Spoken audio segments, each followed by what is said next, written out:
Ihatid po sa atin ni April Enerio ang magiging lagay ng panahon sa mga susunod na oras. April. Salamat, Miss Cathy. Sa ating balita, dominant weather system na muli ang umiiral na Intertropical Convergence Zone na siya nakakapekto ngayon sa gitna at katimugan Luzon, buong Visayas at Mindanao. Sa mga susunod na oras, makakaranas po ng mahina hanggang katamtamang pagulan at thunderstorms ang Metro Manila, Central Luzon, Calabarzon, Mimaropa, Bicol Region, buong Visayas at Mindanao. Habang ang natitirang bahagi naman ng Luzon ay makakaranas lamang ng mga localized thunderstorms. So malaking bahagi ng Pilipinas po ang makakaranas na maulap na panahon.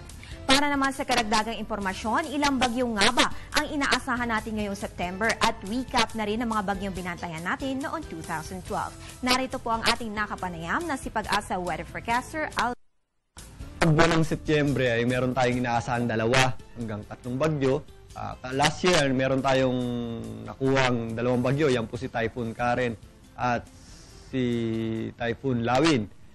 Yung bagyong yan ay bagamat 2 lang po. Yung si Lawin po ay medyo malakas. Usually po pag September ang ating bagyo ay medyo malaki po or malakas po ang dalang mga pagulan yan or medyo malalakas po ang mga bagyo natin sa buwan ng Setyembre. Katulad po ng mga nakaraang bagyo, lalo pa noong 2011, si Pedring po. Medyo malaki po ang napinsalang naidala nun. At si Typhoon Lawin po ay nagtagal po yan. Halos 10 araw pong tinagal niyan sa ating Philippine Area of Responsibility. So ayan po muli, no? 2 hanggang 3 bagyo ang asahan natin this month at medyo malalakas nga ang posible natin bantayan this year. Kaya tumutok lamang sa Panahon TV na siyang magbibigay sa inyo ng komprehensibong weather updates Lunes hanggang Linggo dito lang sa Telebisyon ng Bayan. Upang makapagplano ng maayos sa mga susunod na araw, narito po ang 3-day weather forecast ng Pag-asa. Dito sa Metro Manila, kakailanganing dalhin ang payong dahil makakaranas tayo ng bahagya hanggang sa maulap na kalangitan at ilang pagulan lalo na bukas at sa Saturday. Tsak naman magiging maulap ang panahon sa susunod na 3 araw sa Metro Cebu.